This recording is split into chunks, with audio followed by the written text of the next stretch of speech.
Paris, fin des années 1990. Isabelle Delorme avait 25 ans, un sourire de cinéma, et le monde à ses pieds.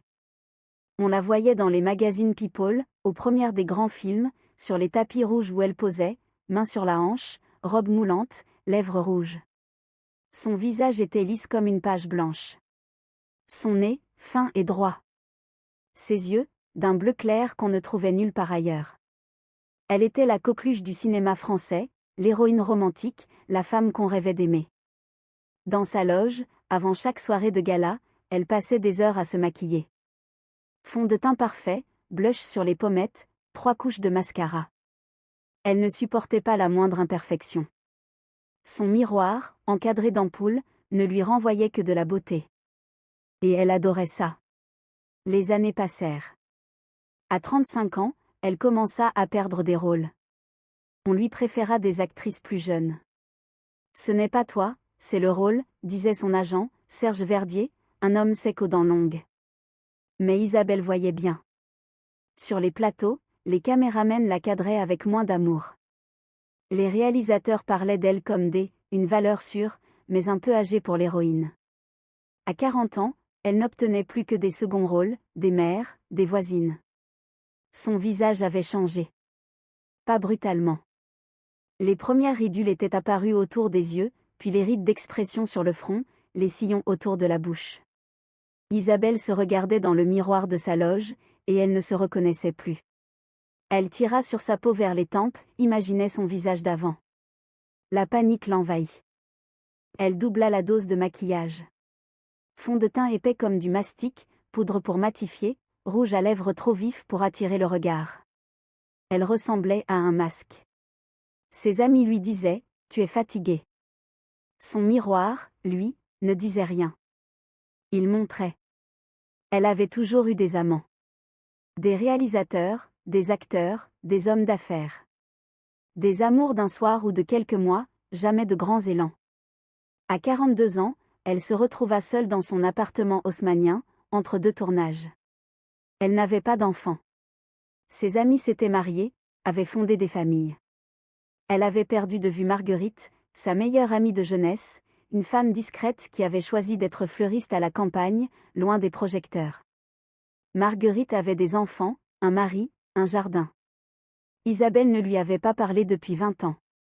Un jour, un réalisateur connu lui offrit un rôle. Elle devait jouer la mère d'une jeune femme de 25 ans. La jeune actrice était belle, fraîche, sans une ride. Sur le plateau, Isabelle se sentait vieille, usée. Elle se jeta sur la chirurgie. D'abord, une légère intervention, un lifting des paupières, pour ouvrir le regard. Puis une rhinoplastie, pour affiner son nez qu'elle trouvait soudain trop large. Les traits tirés, elle se regarda encore. Ce n'était pas assez. Elle fit des injections d'acide hyaluronique dans les lèvres, pour les rendre pulpeuses comme à 20 ans. Mais les lèvres gonflèrent trop, asymétriques, boursouflées. Elle retourna chez le chirurgien, qui reprit les contours. Elle perdit sensibilité et naturel. Son front devint lisse, immobile, comme en bois. Ses joues, gonflées par des implants, lui donnaient un air permanent de surprise. Elle avait mal la nuit, le visage en feu. Elle recommença. Liposuction des cuisses, du ventre, des mollets. Elle voulait être fine, diaphane, éthérée. À force d'intervention, elle maigrit trop. Sa peau tirait sur les os de la mâchoire. Les commissures de ses lèvres s'affaissèrent. Elle eut des cicatrices dans le cuir chevelu, derrière les oreilles, sous le menton. Elle regardait son reflet avec dégoût. Elle ne savait plus qui était cette femme au visage figé, aux yeux trop ronds, au nez trop fin, à la bouche étrangement fermée. Pour sortir, elle mettait 2 couches de fond de teint, du correcteur sur les cicatrices, du crayon noir pour redessiner ses yeux qu'elle ne reconnaissait plus.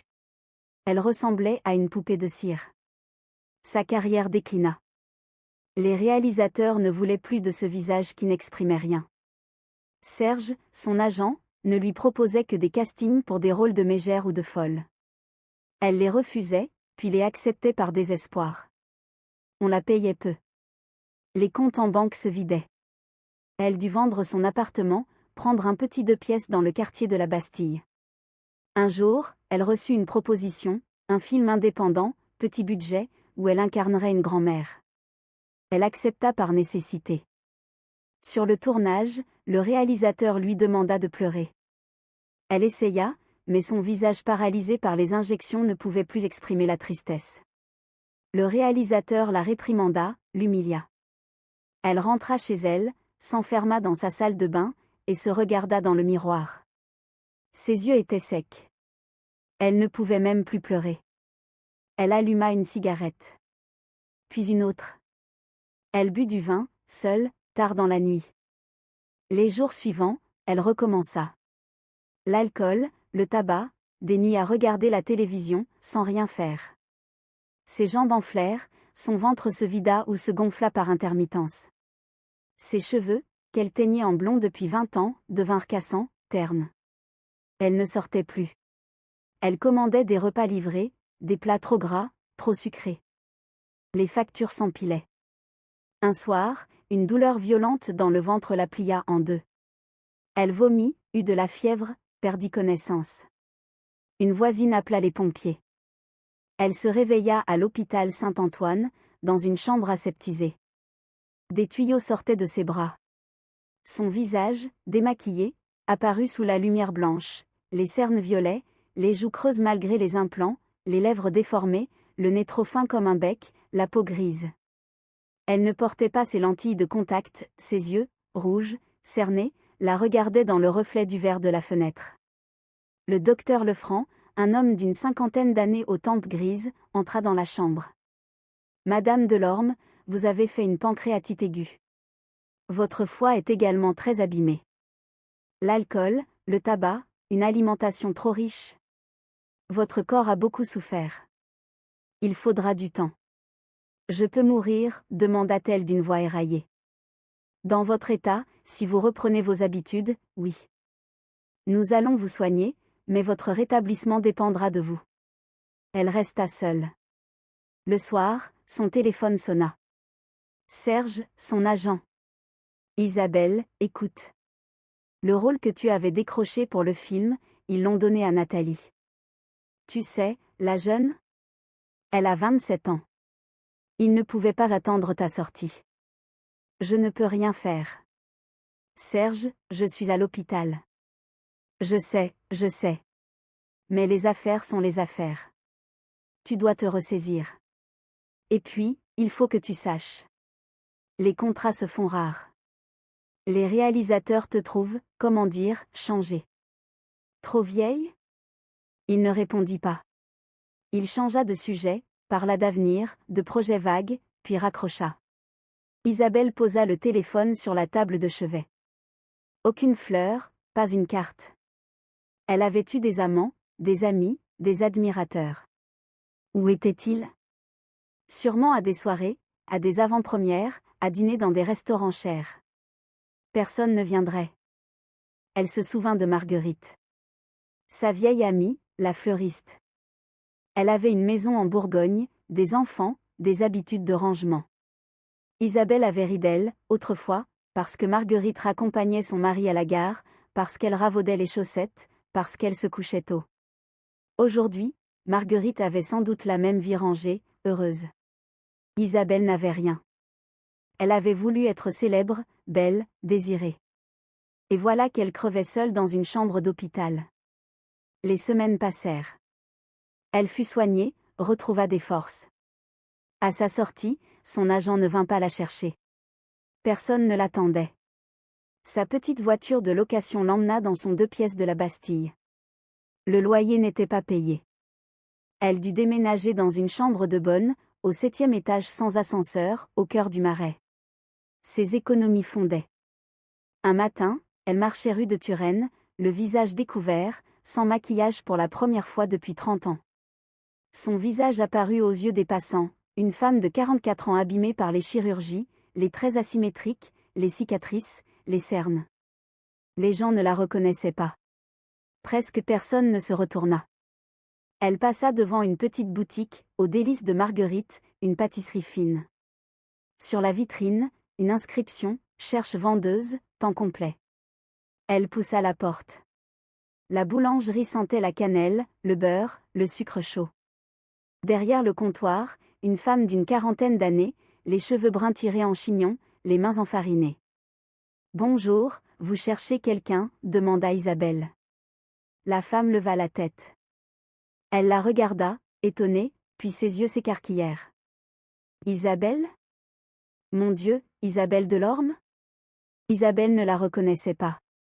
Mais la voix, le sourire, elle les connaissait. « Marguerite, dit-elle, incrédule. Oui. C'est moi. Je n'en reviens pas. Tu es différente. Je sais. J'ai beaucoup changé. » Marguerite essuya ses mains sur son tablier, fit le tour du comptoir, et prit Isabelle dans ses bras. Un vrai câlin, pas celui des photographes. Isabelle sentit les larmes monter, pour de vrai cette fois. « Tu as besoin d'un boulot ?» demanda Marguerite à voix basse. « J'ai besoin de tout. Assieds-toi. On va parler. » Les jours suivants, Isabelle commença à travailler chez Marguerite. Elle apprit à peser la farine, à ciseler des fruits, à tapisser des plateaux de choux à la crème. Ses mains n'étaient pas habituées à servir, mais elle apprit. Marguerite l'hébergea dans une chambre au-dessus de la boutique, petite mais propre, avec une fenêtre qui donnait sur une cour intérieure fleurie. Dans cette chambre, il y avait un miroir ovale, simple, sans ampoule, sans fioriture. Chaque matin, Isabelle s'y regardait.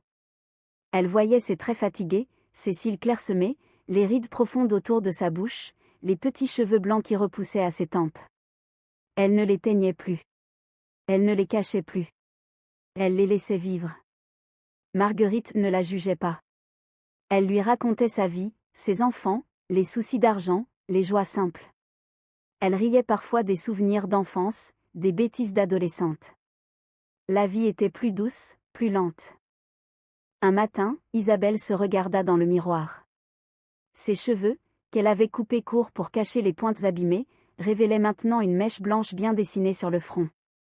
Ses yeux, sans maquillage, cernés mais vifs, portaient des pattes d'oie. Sa bouche, que les chirurgiens avaient déformée, avait retrouvé un semblant de naturel grâce au temps, même si une cicatrice demeurait à la commissure gauche. Les rides autour de son cou, qu'elle avait tant dissimulées sous des foulards, formaient une cartographie douce. Ses joues, trop pleines à cause des implants, n'étaient plus qu'un lointain souvenir, elle avait perdu du poids au fil des mois, et les excès de matériel se devinaient sous la peau, comme un secret.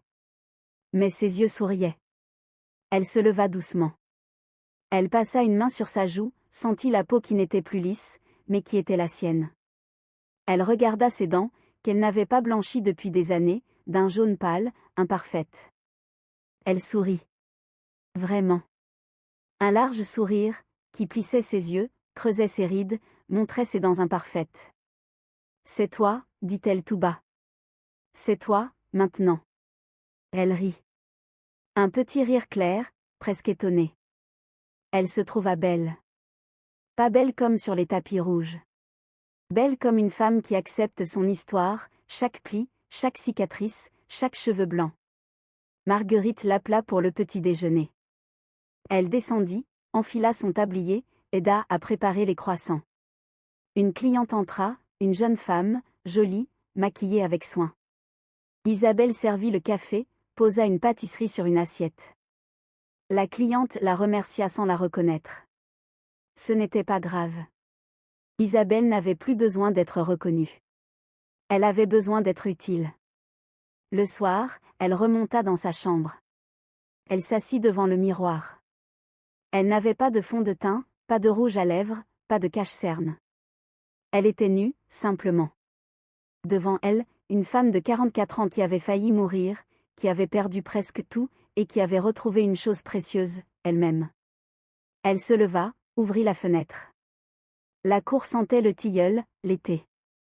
Loin, très loin, elle entendait la rumeur de Paris, indifférente. Elle pensa à toutes ces années de course après la jeunesse, de mensonges dans les miroirs.